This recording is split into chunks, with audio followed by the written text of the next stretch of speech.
Emmitt, Yes, sir. Debbie and I want to thank you from the bottom of our heart for you taking the time out of your extremely busy schedule and coming over to our home for this blessing that you're bestowing upon us. It's a true honor. It's a true honor. Hello, everyone. Welcome to this week's edition of the Weekly Word with Michael Rasa. I'm sitting here with the great one, Emmitt Smith, as my guest. If you're watching right now, you probably know who Emmitt is. But in case you don't know who he is, allow me to introduce you to him. Emmitt James Smith III is an amazing man with a dynamic story. Many of you know about his great achievements in football and that little known thing called the Dancing with the Stars that him and Cheryl did where they won. But you may not know some of the deeper, more inner heart parts of this guy right here. And the reason you may not know those other parts of Mr. Emmitt Smith is because I'm here to tell you this guy is an extremely humble man who has God in the center of his heart, his family, and his life. And that's why you may not know some of the things that I'm going to share with you. Emmitt grew up in Pensacola, Florida. And not the nice Pensacola where the white sand beaches are, but rather he grew up in the projects with his sisters Connie and Marcia, and his brothers Eric and Emery, and his late brother Emil. His mom, Mary, his dad, Emmitt James Smith Jr., and two full sets of grandparents. Yeah. Two. Emmitt's parents rented a little small apartment in those projects in Pensacola at 138 at Tux Court in Pensacola, right? Where, according to Emmitt, they had rats and some as large as cats. Right? We did. Now, I'm going to get serious here because in this small apartment in the projects in Pensacola, shootings, drug dealers, drunks, prostitutes, these were all a part of Emmitt's daily environment as a little boy. As we call them, night walkers. Night walkers, exactly. While eating government surplus cheese and drinking powdered milk. But you see, Emmitt had a large and supportive family with parents who worked extremely hard to do the right things in raising their children and taught them to believe in God and have faith in the center of everything, a very strong faith. As a young boy, Emmitt played football with his cousins across the street from his grandmother's house at Old Mallard Park. Correct? That is correct. And he played throughout high school at Escambia High School in Pensacola, and Emmitt became the second leading rusher in American high school history and earned national honors for the Player of the Year in high school for the nation. I mean, this is crazy. Emmitt then went on to play for the University of Florida, for the Gators. Emmitt was the first to attend a major university at his family. While only at the University of Florida for 3 short years before deciding to declare himself eligible for the NFL draft, while there, he racked up 58 school records for the Gators. 58. That's crazy. So imagine, the year is 1975. Emmitt's 6 years old. He's sitting in his little apartment with his dad. The Cowboys are on TV. He turns to his dad and he says, "Dad, when I get older, I'm going to play football in the National Football League." And you know what, Dad? I'm going to play football for the Dallas Cowboys. His dad supported him in his dream.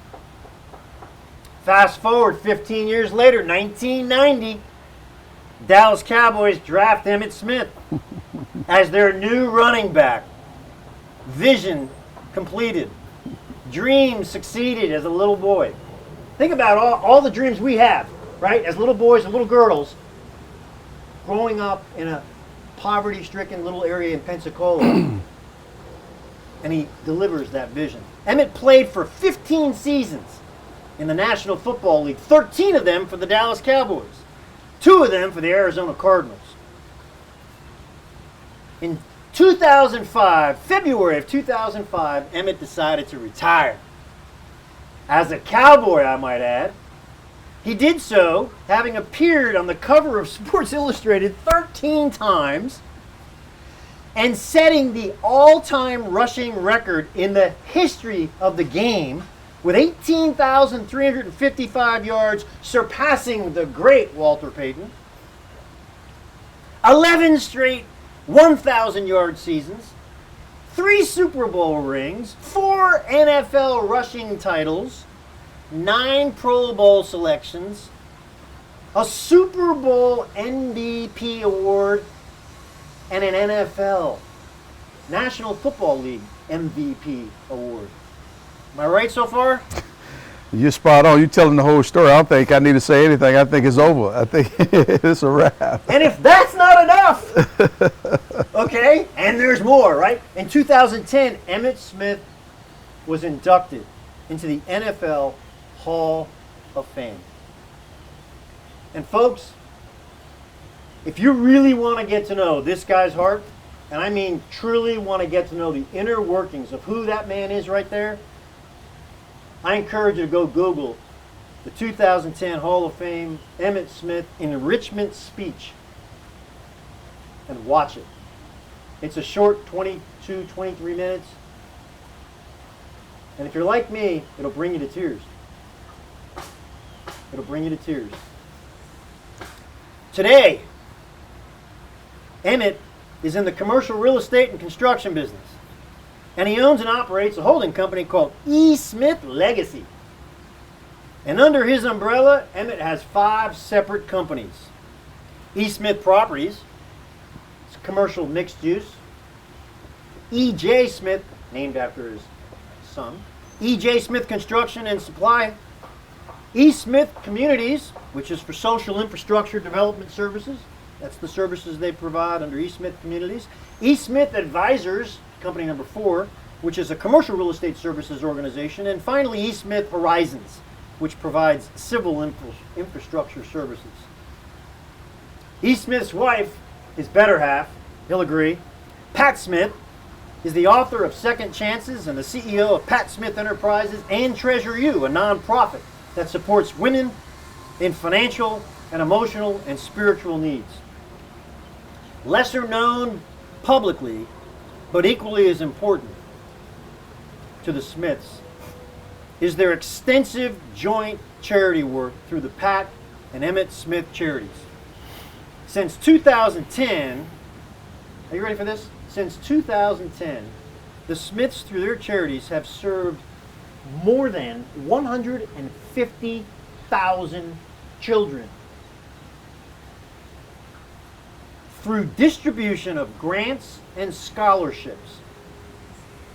The Pat and Emmitt Smith Charities signature program comes from his favorite number, 22. It's called Team 22. Team 22 identifies high potential, underserved 6th and 7th graders in the Dallas area and provides mentorship and educational expenses through middle school, high school, and ultimately college. And trust me, I've seen this Team 22 in action with the Smiths, and they truly care. And they're not just doing this for publicity. This is who they are. This is their heart. And this is why you probably don't know about it, because, again, they're very humble. Very humble. So, Emmitt, I started this show called The Weekly Word with Michael Rasa for the purpose of imparting our core values and principles that Debbie and I and our family have onto our people. And when I say our people, I mean our employees, our customers, our future customers, our subcontractors, our suppliers, our friends and family. Right. And Debbie and I are very, very open about our faith in God, our belief in Jesus, our family, our marriage, and of course, we love the blessings that God is giving us to have connections with people like you, and Tony Romo, and Tony Dungy, that allow us to expose people of high profile, such as yourself, and give others, our viewers, a glimpse into why it is that you believe God might be important. Right. Why you feel God should come first. So on that, we'll segue into a few questions because I want to ask you some questions surrounding 4 topics. One is faith, one is family and marriage. Of course, we got to talk about football. And then finally, leadership and business a little bit. Are you good with that? Perfect. Perfect. All right, here we go. Question number 1 on faith. Many people right now know about your superstar achievements in the NFL, getting inducted into the Hall of Fame, your incredible ability to dance those feet off. But very few people may know about what happened on October 19th, 1997. You were baptized. Oh, yeah. You were baptized as an adult by your spiritual mentor, and in your spiritual mentor's church, the Potter's House. And you were baptized by Bishop T.D. Jakes, along with 3 of your Cowboy teammates, including Deion Sanders. Can you tell us a little bit about that, please? Yeah, the water was very dirty when we got out of it. That was good. No, first of all, thank you for having me on, and to your audience, thank you for taking the time out to watch this podcast. But faith is something that was instilled in me a long time ago as a young man, and but as life goes, you have to find your own journey in faith, and you have to walk through and know God for yourself, and know your Lord and Savior for yourself. And so along that line, faith has always been at the forefront in my mind's eye, and growing up, it was just a part of what I did. My grandmother was a very spiritual person. Emmitt Smith was a very, very spiritual person. They would call her a sanctified holy saint, if you will, because she was all about the Bible, read the Bible every day, as long as I can remember. And so being around her and having a chance to, just get some passages from her before I even went off to college, became part of what I held on to.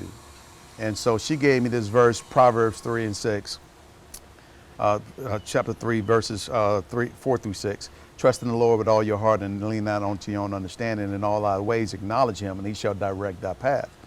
Now, as a young man, I didn't realize what all that was all about.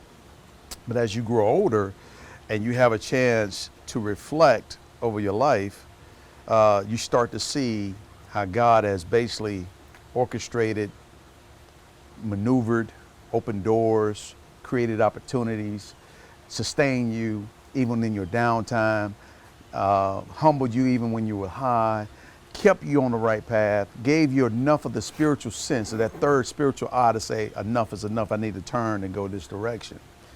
And that's how the spiritual aspect of my life has been. And when I look back now and reflect, going back to some of the things that you mentioned, as a young man sitting on the floor telling his father, one of these days I want to play professional football, I want to play for the Dallas Cowboys. Well, at the age of 8, how do you even know that's going to even happen? You have to have some type of foundation, some type of belief. And you have to believe in something greater than yourself in order to recognize who really truly has the power. You're just a vessel that's living on this planet right now,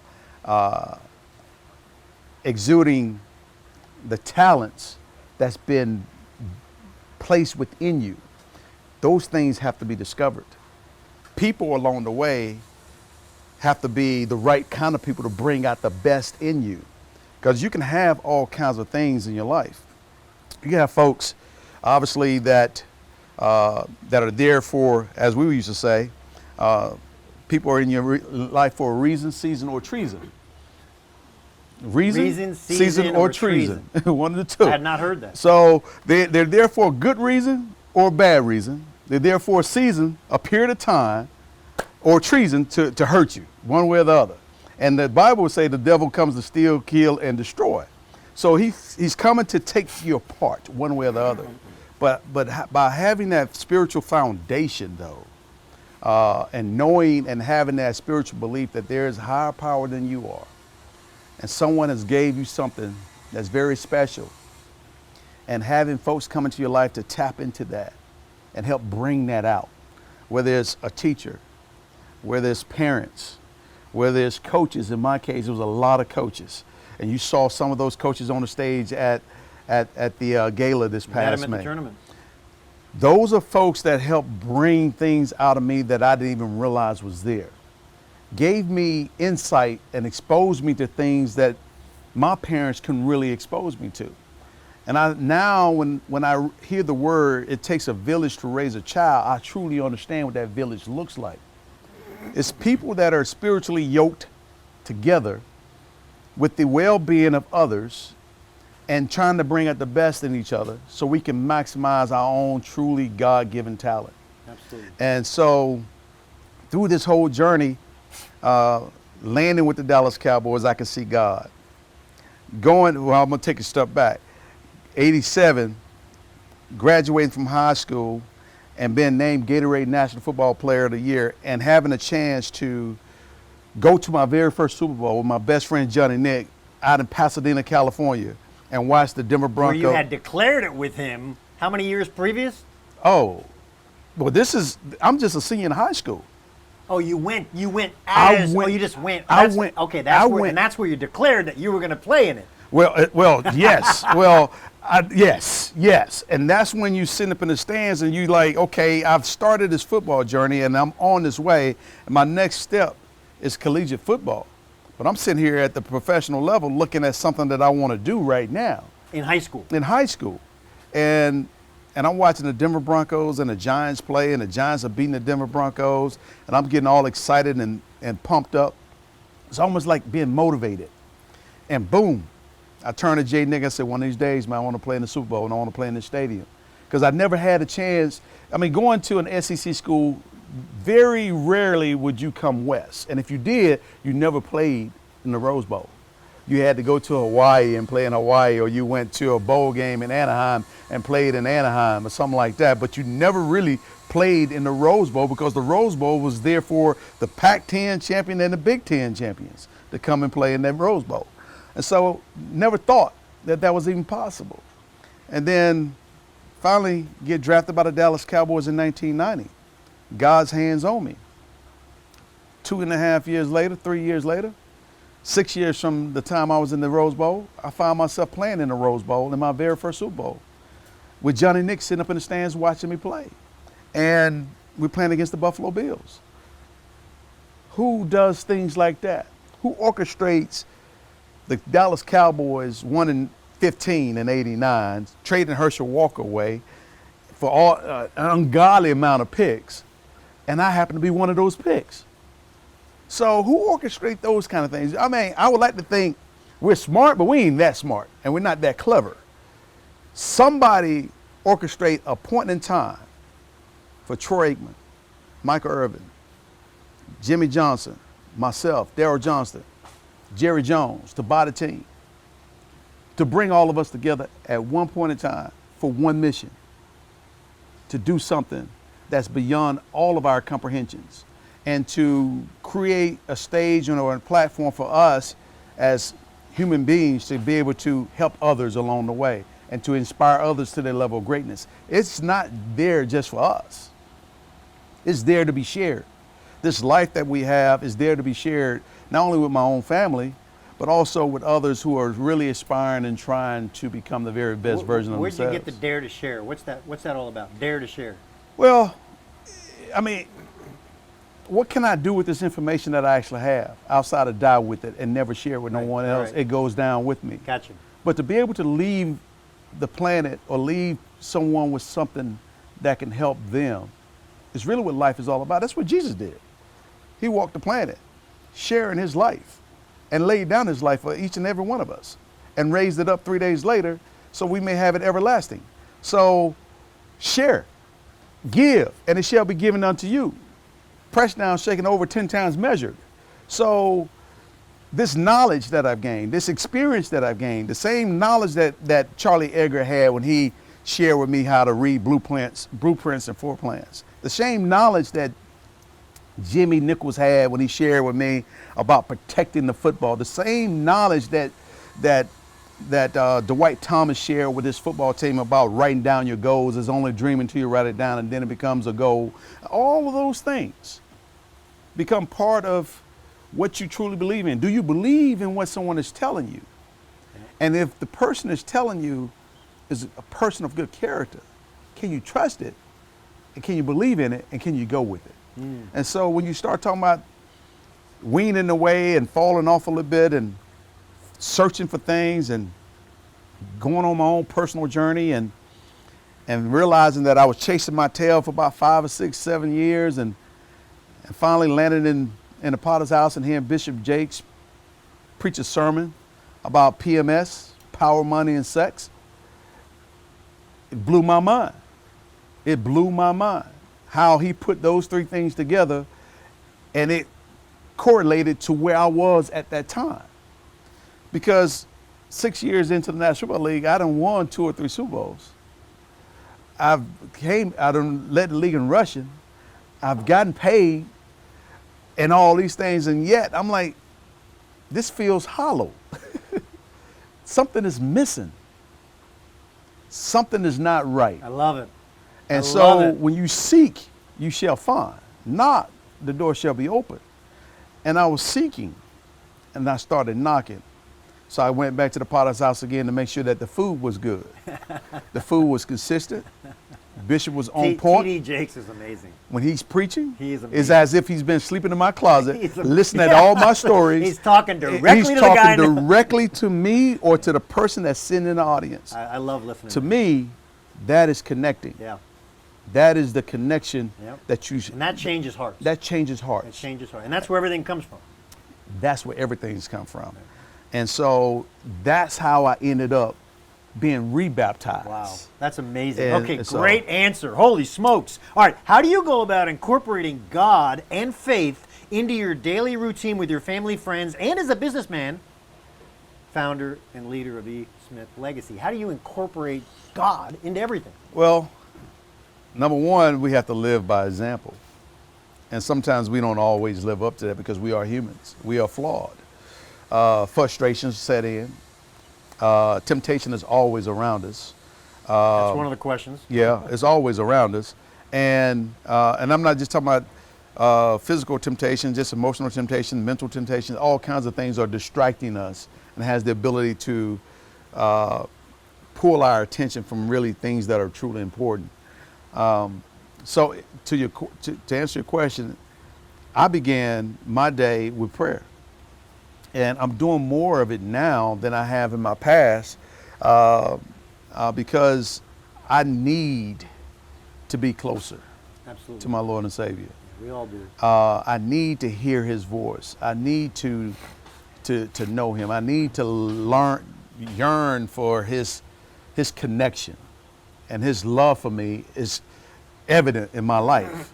And I want him to have that same love for me back to him. And the only way I can do that is try to live the best life that I can.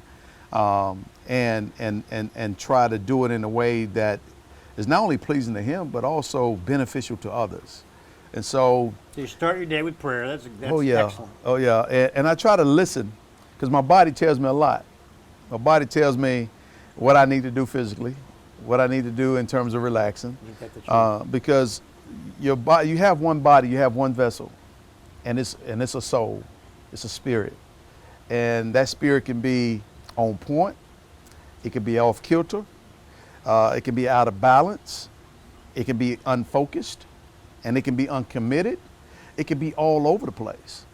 But the one thing has to stay centered is your relationship with him to bring you back to center.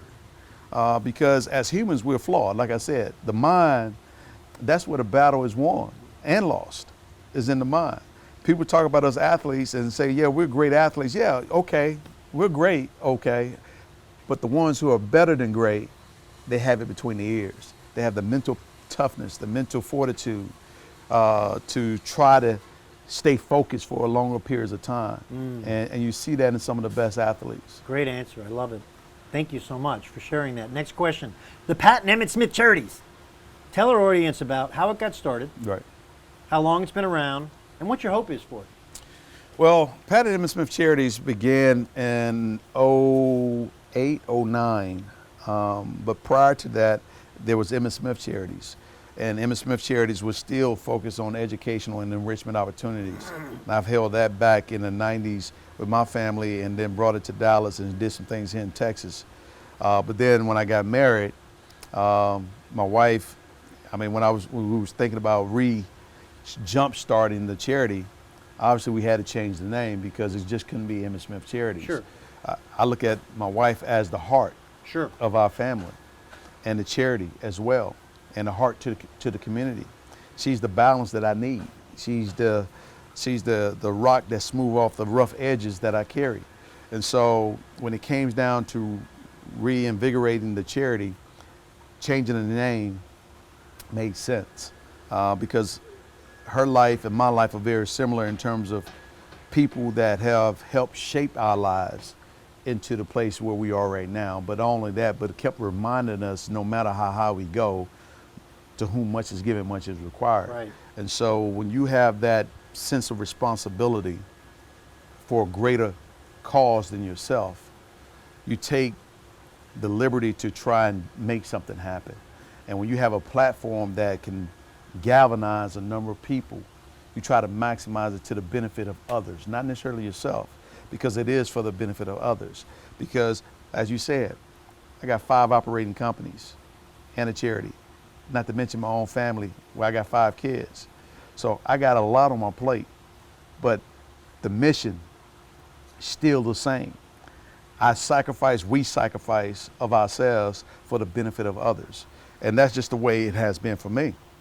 Even as a football player, I make the sacrifices that I need to make for my teammates. Sure. And as a husband, I make the sacrifices that I need to make for my wife and for my children. And for as a citizen, I make the sacrifices that I need to help people who are in need. Right. And the more we do those things, the more we take the eyes off of us and put the eye on others who are in need. Yeah, the better. And people that are not looking for a handout, but people that are looking for a hand up or an open door opportunity, then I think the better society would be. Because there's so many things that are just pulling us apart when God intended it for us to be together. Right. Exactly. Yeah, good answer. Thank you for sharing that. I love that charity. Many people who are watching today have kids. They got children, right? Mm-hmm. And your parents continually reinforced God and faith growing up. What effects has that had on you, on how you and Pat today are raising your 5 children? Oh, huge effect, because my wife and I truly believe that our faith is the foundation of who we are. And upon this rock, we stand. And that rock is not us. That rock is my Lord and Savior, Jesus Christ. And so when you look back and you reflect over the things and what transpired and how you got to this place, how you started this humble beginning, and you go through this process of life and the people that have come in contact with you and has helped transform your life, how can you not believe that there's something greater than you? Yeah, I'm tracking How with can That's you where believe? I'm trying to communicate How with do you everybody. think that you did all of this? Yeah. No one person becomes successful by themselves. That's exactly It right. takes a village, and that village, not necessarily grown people, but kids too. I mean, people, you find inspiration in the darnest places, as long as you're looking for inspiration. Right. If you're not looking for inspiration, you won't find it. If you're seeking and searching for answers to help push you to the next level. And if you have the courage to go and push yourself to the next level, it will be there. It will be there. This is not easy. This is not for the lighthearted or the one that would faint. If it was that easy, we all have it made, but we don't have it made. And yes, some of us have better opportunities than others, but just get in the game instead of sitting on the sideline complaining about the game. Game on. Get in it. You got to get in it. That's exactly right. Wow. I love it. So what do you feel is important? Let me think here. What do you feel is important for people? Why do you feel it is important for people to have God in their life and not be afraid to talk about it? Well, first and foremost, when you look at the world, we are all connected and we all believe in something. I don't care what faith or religion you might be. It's higher power. And the question is, what is the commonality? Our love for that higher power. What is also the commonality? We are humanly frail and flawed, all of us. What is also the commonality? We have one planet and one resources and one way to take care of it. And it ain't no one else's responsibilities but ours. What's the problem? Difference of opinion. The ability not to come together or to agree to disagree and to think beyond oneself. That is the problem. We cannot come together. We were meant to be together. Think about it this way. Every 4th of July, we celebrate something. And you know what? You feel so much family, so much love around celebrating. Every Christmas, we celebrate something. And everybody feels so much love in just giving and being around family and appreciate where they are. Every Easter, every birthday, there are moments to celebrate, and we feel so much love and connected when we're around people that are equally yoked. That is a great feeling. How can you not be connected and not feel that? How can you be connected and not feel that love? So love is the foundation of who we are. Our Father, our Lord and Savior, He loved the world so much that He died for us. Right. He laid down His life for us. So love is the foundation of each and every one of these religions. It's not that your God is better than my God or my God is God. Love is the greatest gift of all. And so when we start trying to interject these different things into it, it becomes a problem. Right. It becomes a major problem. But if you keep love at the center, Right. then you can look past some of the barriers. I love it. I love it. I love it. I love it. So thank you for that answer. I love that answer. I asked, when I was interviewing Tony Romo, I asked him the same question because you two guys have this one trait very much in common. And it ain't golf, although you both golf. It's this trait. You guys are both truly, at a heart level, very humble. And the question I asked Tony, which I'm going to ask you right now, is this. Have you always been humble, or was there a defining moment or moments that kind of, what do you think there? I would say I've had a constant reminder of no matter how high you go, never forget where you come from. And humility is the greatest form of education that one can have. If you humble yourself, you're always open to learning. And if you're open to learning, you're always the dumbest person in the room. And if you're the dumbest person in the room, you're always seeking knowledge. And if you're seeking knowledge, you're always asking for help. And so being in that place, Love it. being in that place is something that I learned along the way. One of the funniest experiences I had in terms of humility, it occurred in high school. and I was a freshman. And Dwight, my high school coach, never really allowed the freshmen to talk to the press. Well, I started as a freshman, and I was having these great games, and the press wanted to talk to me. He kept pushing them off, pushing them off. And then finally, I had this game against a high school. I rushed for 245 yards on about like 8 carries, all in the first half, and they set me down. And so the press kept saying, "Come on, coach, you got to let us talk to the kid."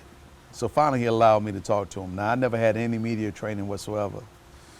And so I started talking to the press. He said, "They're going to ask questions. You have to answer these questions." I'm like, he said, "Answer them the best way you know how." I'm like, "Okay, no problem. How hard can it be?" Well, the press have the tendency to ask these one-sided questions, making you feel like you did everything. And the answers came out kind of like, I took the handoff on the right-hand side, cut up inside, made the linebacker miss, bounced off to the safety, made him miss, and off to the races I was running. I took a sweep pass, took a sweep to the left, cut up inside, made the safety miss, and off to the race I was running. It was a bunch of I things. Afterwards, Dwight put his arms around me, walked me back into the locker room, and he said, "Listen, every chance you get, you share the spotlight with those 5 guys up front because they don't get a lot of attention." He said, "You're going to get a lot of attention no matter what you do and no matter where you go. Always share the spotlight with your teammates." And he said, "You didn't hand the football to yourself, you didn't throw the ball to yourself, and you definitely didn't block for yourself." I said, "Okay, coach, I got it." Fast forward. Monday practice comes around. We all stand up at the pole, get ready to go out onto the football field. He comes up in the middle of the crowd, looks to the right, looks to his left, blows the whistle. We charge the field. He said, "I want first-string defense versus first-string offense. I want 9 on 7. That's 9 defensive players versus 7 offensive players, 2 more than we can block." So I'm tightening up my chin strap because I know what's about to happen. They say, "Hut," they hand me the football, my whole offensive line laid down, and the defense come clobber me. So he instructed the offensive line not to block. Exactly. And to prove to you, hey, you can't do this without You cannot them. do it So by you had 9 guys flatten you. Flattened me. So I got up saying, "Coach, I got it. I understand the lesson in humility." And so from that point on, every chance I got, I didn't do it all by myself. I had great offensive line. Great defining moment. It's a great defining moment. And that's why I say no man or no woman becomes successful by themselves. I don't care if you are the breadwinner of the household. I don't care if you are the president of the United States. I don't care if you are the CEO of a company. It doesn't matter. Nobody becomes successful by themselves. You got to have that supporting cast to do their part so you can be the person that you need to be to do your part. I agree. Thank you. I love that defining moment on why you're humble. I'm gonna ask and talk a bit just for a second about your book. And guys and gals watching, if you haven't bought his book, it's called Game On. You gotta get it. It's one of the best books I've read in a long time.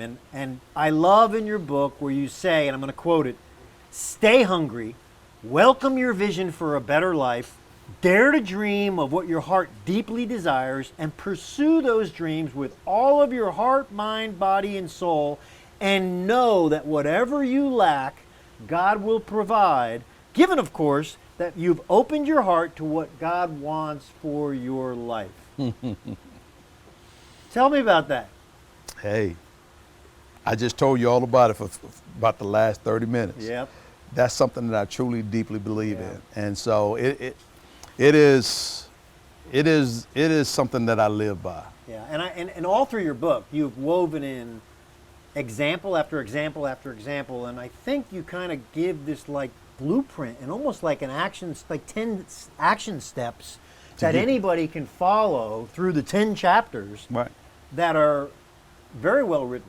Thank you. It's very well written. I mean, I wanted to give illustrations, then I wanted to have a spiritual undertone to it because, like I said, in 2010, I mean, you're so busy on the grind, doing what you're doing, playing 15 years in that Super Bowl league, winning, losing, getting over things, working out, preparing yourself, then transitioning from the game right into business and entrepreneurship and Dancing with the Stars and so forth. And then when the Hall of Fame comes around and you have to write your acceptance speech, for the first time at that point, I had a chance to truly reflect over my life.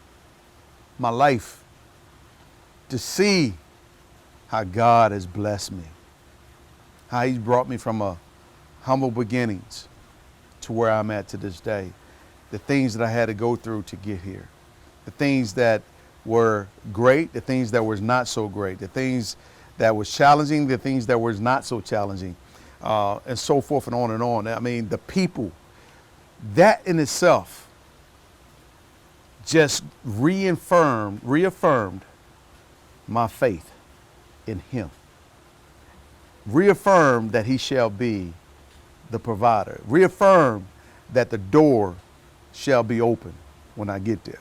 Reaffirmed that no weapon formed against me shall prosper, as long as I do my part. I love it. I love it. All right, we're going to move on to family. We're done with the first section. We're going to go to family now. Moving on here real quick. Being married is one of the greatest joys and blessings we know, right? But as you know, being married at times can be really hard. It is. What do you do to keep your marriage vibrant and healthy? Well, counseling. Me too. Counseling. Regularly. Yeah, regularly. Me too. Like, regularly. I need it regularly. I mean, the book "Men Are From Mars and Women Are From Venus" is an absolute true book. Reading the book, Her Needs and His Needs, is perfect. Just learning oneself, learning the language of each other, right, and giving each other the grace to fail. Grace for today. Grace for today. We all need it. I mean, it's not easy to bring two human beings from two different parts of the world or the country that are flawed together and expect everything to be roses.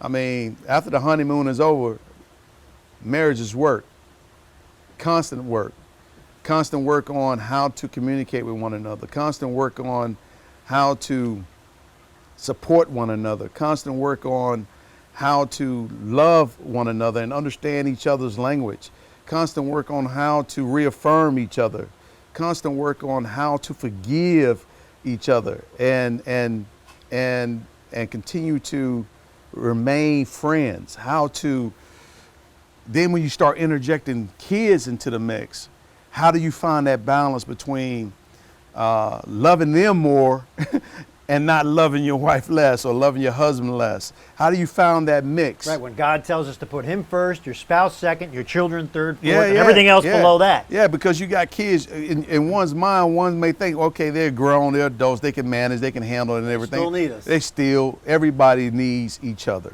Right. Again, we're talking connection. The bottom line is love and connection. Is love strong enough to keep everything together? Because when love is not there, that's when things fall apart. Do you run into challenges when you find you're not balancing things well? Constantly. Because when you're in a demanding position, whether it's me or her or whomever it may be, there are times when I need her. There's a lot of times probably when she needs me. Or there's a lot of times when I need her. And then you have kids that need both parents all the time. So that balance is never easy, but it's one that we strive for. And I have to go on the presumption that you guys openly talk regularly with your kids about your belief in Jesus, about the importance of having God at the forefront, and why we, as you and Pat and everyone, all of us as one family unit, need to have God in the middle of everything, because we're all flawed. Right. We are. I mean, that's what Debbie and I constantly do with our own family. Here's the thing for kids, though. Kids going to have to find it for themselves. Right. And we can talk to them. We can try to teach them. We can try to help them. We can try to send them to vacation Bible study and all those kind of things. But they have to walk that life and have to carry their own cross. If we do a good enough job, maybe they don't get outside the lines too long. Maybe they butt up against the line and then come back to the center. And that's all you can ever hope for, because we all butts up against lines. No doubt. We just don't want to get on the other side of the line and get so far down where you cannot find your way back. And that's when it's really, really, truly a problem. Yeah. Wow. Well, I've met several of your kids, and I think you're doing a pretty darn good job. They're all right. Yeah, I think they're more than all right. I think they're doing very, very well. And again, You're demonstrating your humbleness. All right, I'm going to move to football, baby. Football. All right, here we go. January 2nd, 1994. Critical game. The Meadowlands in New Jersey against the Giants. Right? It's a brutally cold day where the artificial turf feels like freaking concrete. Yes. And growing up in Jersey, I know how cold it can be in January, okay? Much was at stake as the winner of this game is going to secure home field advantage for the playoffs. They're going to have, a week off for rest. Yeah. And so here we are, and you're gonna also have a first-round bye if the winner of this game. So lots at stake at this game, right? Yes, yes. A minute and 58 seconds left in the half. You break free. You're on a 46-yard run down the field, and this large dude, Greg Jackson, runs you down, jumps on top of you, piles his entire body on you, slams your right shoulder into the concrete, a.k.a. turf, and tears your ligaments in your right shoulder, separating your shoulder, bruising your sternum, barely able to raise your right arm, and you drive on. You finish the game. And you guys win. Okay, how in the world did you find the courage to play with such agonizing pain? Right. Well, I'm going to try not to keep this a long-winded story, but you mentioned earlier at the top of the show playing ball in the park across from my grandmother's house. Yep, that old Mallard Park. Right. That's where it began. It began there by falling down on the ground, getting scars on my elbows and knees, seeing blood, crying, and having my older cousins telling me, and along with my brothers and the rest of us, if you cannot play with pain, you cannot play the game. Fast forward that to high school, in the playoff, had two badly sprained ankles where they had to wear air casts. Two of them? Two of them. Like one on each foot? One on each foot. At the same game? Had to wear air casts throughout the whole entire game. Matter of fact, for two weeks. It was bad. And they held me out of the very first playoff game for about 3 quarters. And we got real tight, and I kept begging to get in. And so knowing what was at stake, got in and I ran as hard as I could. We ended up winning the game in 6 overtimes. Six overtimes. And then the next week we ended up winning the game in 7 overtimes. And so having the experience of playing with pain helped me for that particular game against the Giants, because I knew my legs was fine. My shoulders, if I can just deal with the pain, I feel like I was going to be okay. How special was that for you, laying on the stretcher, when the great John Madden comes out of the broadcast booth and for the first time ever comes into a locker room after a game and comes up and talks to you about the courage and the guts that you had? And I mean, how special was that? You know, I mean, you don't think about things like that, but when Madden walked in and he saw me after the game over there on the training table, and he came up to me and said, that was the gutsiest performance I've ever seen in my life. That was amazing. And for a guy like John Madden to say that, it says a lot about the character of the player and the determination of the player and the mental toughness of the player. Right. Football is all of that. And to be able to do that in a game of that magnitude for my teammates and for myself. And win it. And win it. Thank God Eddie Murray made it through the uprights. And didn't you guys go on to win something a little later? Yeah, we went on to win the Super Bowl. And I was also named MVP of that year, too. Yeah, so amazing. Yeah, I mean, those are the things that I drew on, right. My past. I mean, everything. That's why they say all things work together for the good of those who love the Lord. 28. So you go back and you look at all these things. I had to go back in history and rely on those things, because every time I kept running, I kept saying to myself, no pain, no pain, no pain, no pain. Even though I was in pain, I kept trying to reverse the thought of it. Well, I went back and watched the video of it, and you had players following you to help you up. Yes. Because you couldn't get up. Yes. My teammates, I mean, I think once they saw me back in the game and saw what I was doing, I can recall hearing Nate Newton saying, hey, when he's down on the ground, let's get these giants up off him. And I could see them coming to my rescue. I'm running down 6 yards down the field, and they snatching bodies up off of me, getting them up off of me, because they were trying to pile on, right. which is what They're trying to hurt you. Yeah. Which is what you're supposed to do anyway. Right. I mean, you got a lame duck horse, you better get on him. You better put him down. And so that's what happened. And so to see them step up like that, yeah, that's it's reciprocal.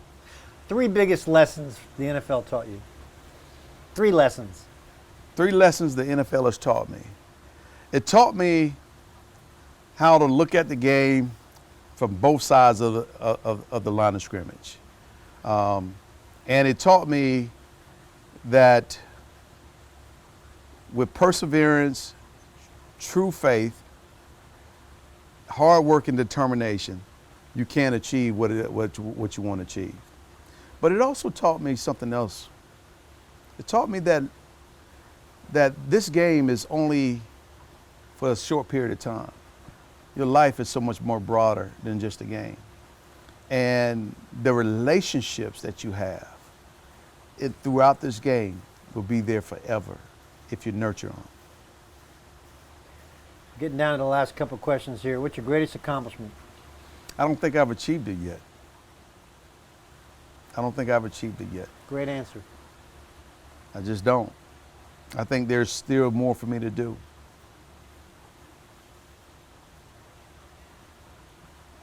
When you're in a stressful situation, business, or maybe in football, maybe in marriage, how do you calm your butterflies?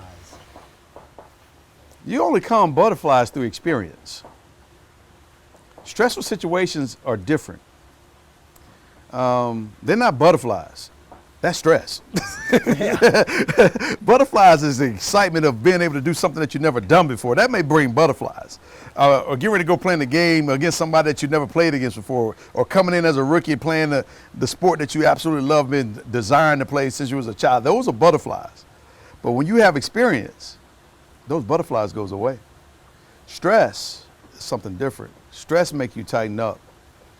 Stress put more stress give the devil a lot of place, a lot of room to play. Because stress weighs on your mind. It weighs on your body. That's the difference. Butterflies can be good. There's good stressors, then there's bad stressors. And butterflies can be those good stressors. I take butterflies every day over stress. That's a good answer. That's a good answer. I like that. I like that. Who's been the hardest to please over the years? Hardest to please? That's a good question. Because at the top of my mind, I want to say my wife.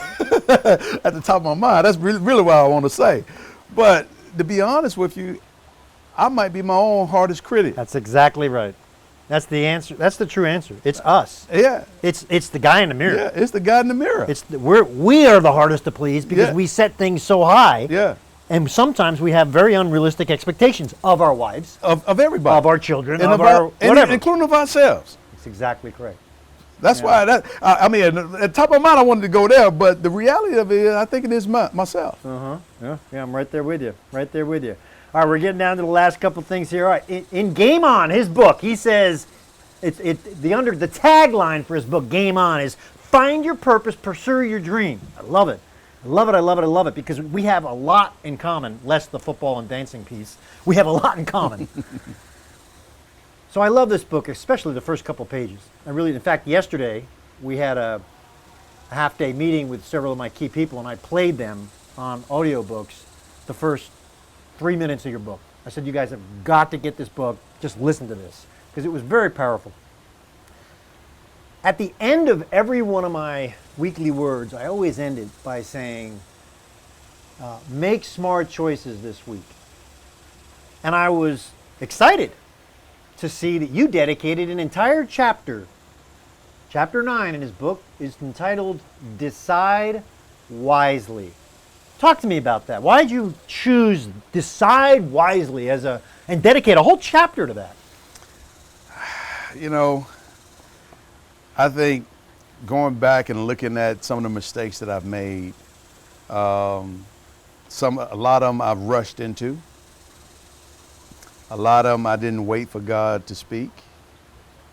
A lot of them was emotional decisions, which also says that I'm not deciding wisely.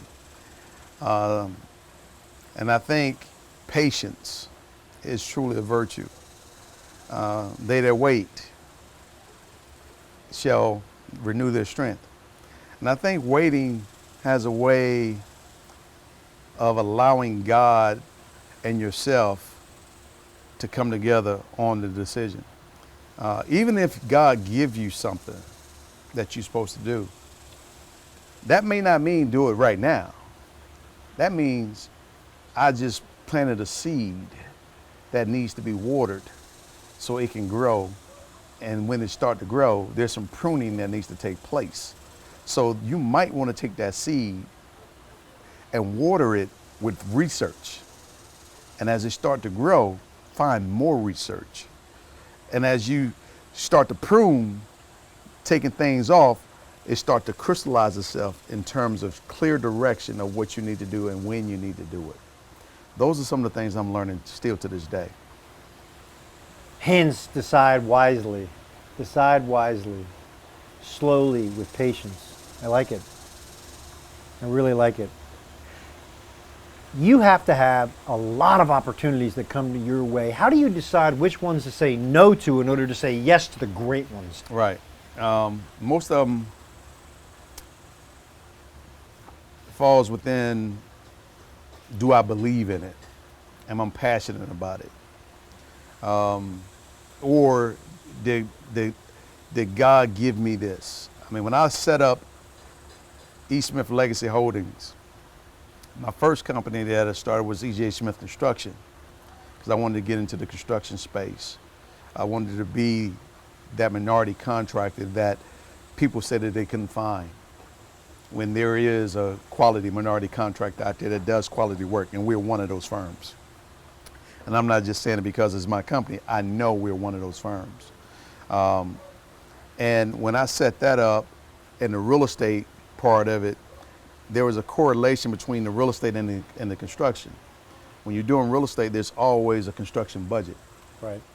So seeing what the budget is and what it all entails says even the construction company can make money as well, Right. as the developer is making money. Right. So they both kind of go hand in hand. Yeah, absolutely. So there's a yin and a yang. Mm-hmm. And then when I set up E. Smith Advisors, which is the brokerage services company, Mm-hmm. well, in order to find a real estate, you need a broker. Sometimes you can find it on your own, but you still may need a broker. You need a professional guy. You need a professional person. Yeah, of course. So understanding how to evaluate trade areas and site selection and all those kind of things is something that I started to study. Other words, gaining knowledge. And then how all of this linked together, all of it links together. When I develop something, I got to lease up my space. Why not my own company lease up my space? Yeah. I have the relationship with certain tenants. Yeah, Why not bring them there to myself? Makes total sense. Makes sense to me. And so passionate about all of these things is one reason why it's set up the way it is. And if it can then provoke change, and not only provoke change, but also create capacity for others, let's do it. Let's do it. And so that's how I make those decisions. And if it doesn't fall in some of these umbrellas, I won't do it. I won't do it. Some of it is distractions. Last two questions. Dancing with the Stars. How hard was that? How much did you practice? What did you learn? It was extremely harder than I thought it was.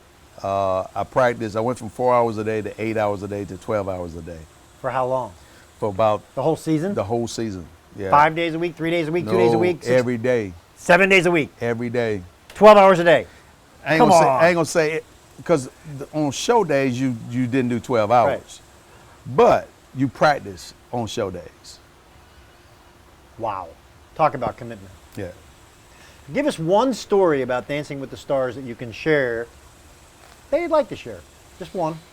Well, that might be fun. You know, I underestimated how the time that it was going that was going to be required. I thought I could learn a minute and 20-second routine in a matter of 4 hours. I figured it couldn't be any more difficult than playing football, learning playbooks and so forth for this thing. I can do that. The reality of the fact is it required a lot more time in order to, like football, once I learned my plays, then I can play the game. If you don't know your plays, you cannot play the game because you're not fully. Can execute. No, you can execute, but you're not actually playing the game naturally. You're thinking too much. You're in your head. So therefore, you're out of position. And if you're out of position, then you're getting beat. You're not performing. With Dance with the Stars, once I learned the routine and learned the techniques, I was able to relax, enjoy the moment, and play and dance freely and have a good time and allow my personality to come out. And that's the way I looked at it. But to get to that point, to get to that point, tremendous amount of effort. Tremendous amount of effort and work. Wow. Wow, wow, wow. All right, last question, then we're out of here. All right, here we go.